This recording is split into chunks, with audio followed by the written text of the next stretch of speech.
वर्तमान युग को शास्त्रों में मुक्ति के लिए बहुत अनुकूल बताया गया है, क्योंकि पिछले युगों में कठोर तपस्या को साधन के रूप में निर्धारित किया गया था।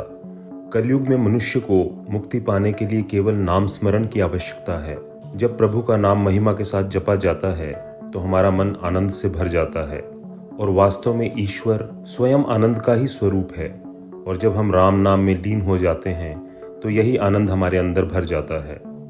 एक बार जब कुछ ऋषि मिलकर व्यास जी के पास यह पता लगाने के लिए गए थे कि मुक्ति के लिए मनुष्य के प्रयासों में सफलता के लिए क्या सबसे अनुकूल है, तब व्यास जी ने उनके प्रश्न का उत्तर देते हुए कहा कि कितने भाग्यशाली हैं वे सब जो कलयुग में जन्म लेकर भगवान का नाम स्मरण करेंगे, क्योंकि कलयुग में नाम स्मरण द्वारा भगवान की कृपा प्राप्त करना बहुत ही आसान है।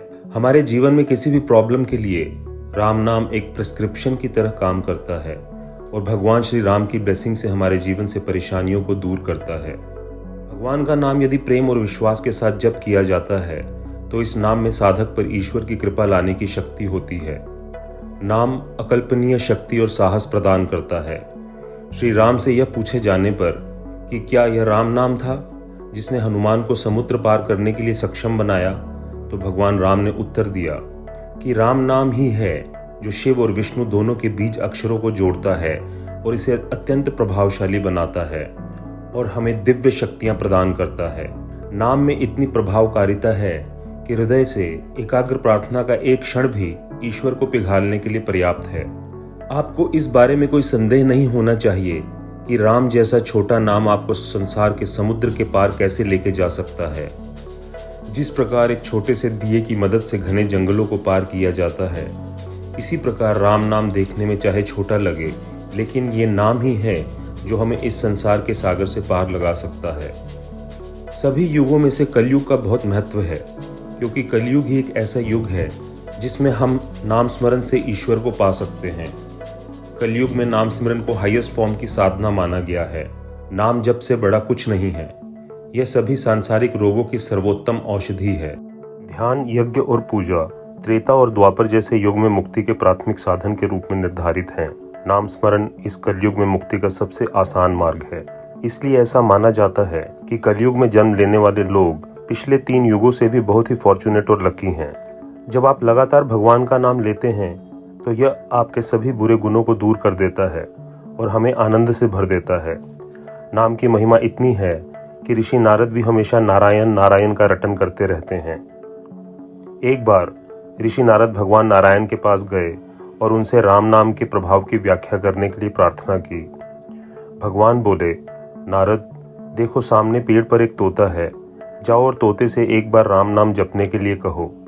उनकी आज्ञा का पालन करते हुए नारद तोते के पास गए और उसे राम के नाम का जाप करने के लिए कहा। जैसे ही तोते ने राम का दिव्य नाम सुना, वह पेड़ से नीचे गिर गया। नारद वापस नारायण के पास गए और कहा, हे प्रभु, आपके आदेश के अनुसार जब मैंने तोते को राम नाम जपने के लिए कहा तो उसने अंतिम सांस ली। नारायण ने कहा, हे नारद, तोते की मौत की चिंता मत करो। अभी हाल ही में एक गाय ने एक बछड़े को जन्म दिया है। जाओ और बछड़े को राम के नाम का जाप करने के लिए कहो। नारद को डर था कि कहीं बछड़े का हाल भी तोते जैसा ना हो।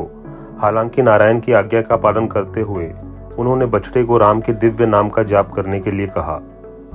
नवजात बछड़े ने जैसे ही राम का नाम सुना, वह भी नीचे गिर पड़ा। जब नारद ने नारायण को सूचित किया तो उन्होंने फिर से उन्हें एक राजा के महल में जाने को कहा, जिसे हाल ही में एक पुत्र प्राप्त हुआ था। महल में जाकर राजकुमार से राम के दिव्य नाम का जाप करने को लेकर नारद भयभीत थे, लेकिन नारायण ने जोर देकर कहा कि नारद उनकी आज्ञा का पालन करें। नारद महल में गए और नवजात राजकुमार से एक बार राम नाम का जाप करने को कहा।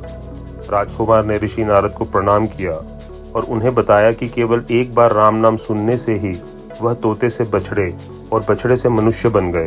राजकुमार ने राम नाम में दीक्षा देने के लिए ऋषि नारद का आभार व्यक्त किया और बताया कि किस प्रकार ईश्वरीय नाम मानव जन्म प्रदान करता है, जिसे एक दुर्लभ उपहार माना जाता है, और मनुष्य जब राम का नाम लेता है तो उसे सुख और फिर मोक्ष की प्राप्ति होती है।